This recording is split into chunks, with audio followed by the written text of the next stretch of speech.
So we are retiring the old turbo nitrous go-kart. We're building an F1 go-kart. So first things first, we gotta strip it down. There she is. She's all stripped down, looking real good.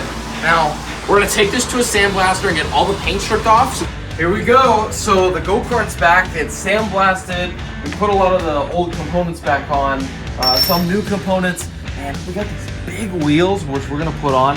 I mean, these aren't any regular wheels. These are Forge Star wheels with A7 Hoosier tires.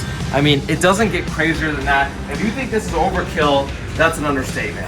And we're gonna go test our motor, see if it runs, and hopefully we'll have this thing running by the end of the day. All right, we're about to start for the very first time. This is a cheap Chinese 420 on eBay, so we'll see if it blows up. Use only clean, fresh, non-ethanol 95 plus unleaded. 95 plus. 91 will work. Whatever. So this is the new motor that we're gonna put in, and we gotta get oil and gas in it. So we got our oil, perfect go-kart motor oil right here. We're gonna fill it up.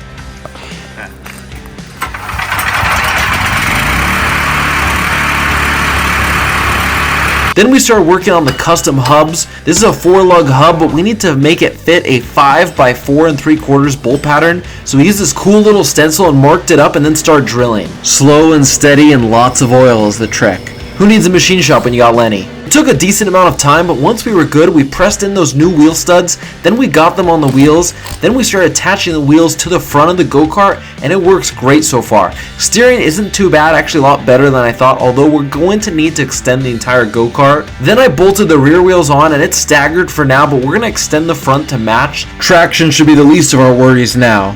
Okay, basically the motor is a different size than the puny little Briggs & Stratton that was on it. So what we did is we added an extra brace for mounting, but of course the holes weren't perfect because I didn't measure it, but now I did, and I lengthened these holes, and hopefully we put that little knockoff big boy on there. It works. Let's see.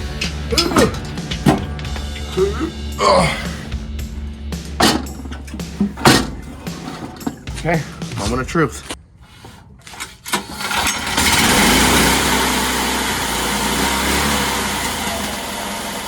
So a lot of blood, sweat, and tears has gone into this so far, but pretty much everything is mounted. It runs. We just have to dial in a few little things, mainly put brakes on it, because right now it goes, but it doesn't want to stop. So we're gonna put the brakes in. It's got a little bit of flexing in the frame, but you know, fuck it. We're gonna see how it runs. So it's finally done after months and months of figuring out how all this stuff is gonna go together. It is put on, and it is dangerous as fuck, but we're gonna drive it, and it might break, but it'll be fun. I mean, this thing cannot get any more ridiculous. Started off as a $100 go-kart, put some $5,000 worth of wheels and tires on it.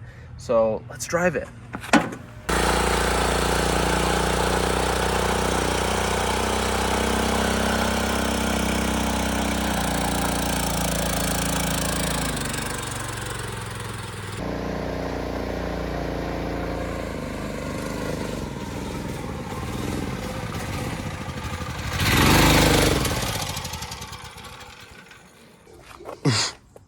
It's really crooked. Oh, all better. It just died for some reason. I know what the problem is. Ain't got no gas in it. Let's fill her up.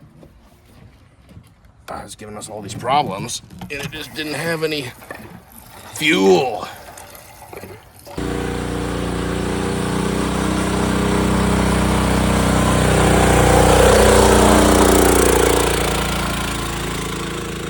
The F1 go-kart didn't work out too well, so we're gonna try out the drag strip go-kart. So we got normal go-kart wheels up front and big old fatties in the back. So we're gonna see what happens.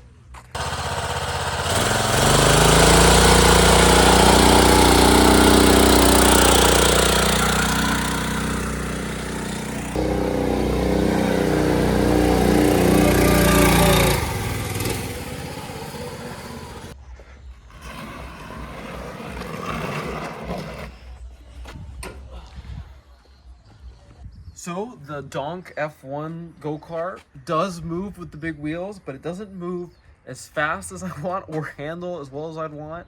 So we're gonna strip it down and add suspension and make it longer, and you know, it's gonna take a little bit of time, but we're gonna make it nice.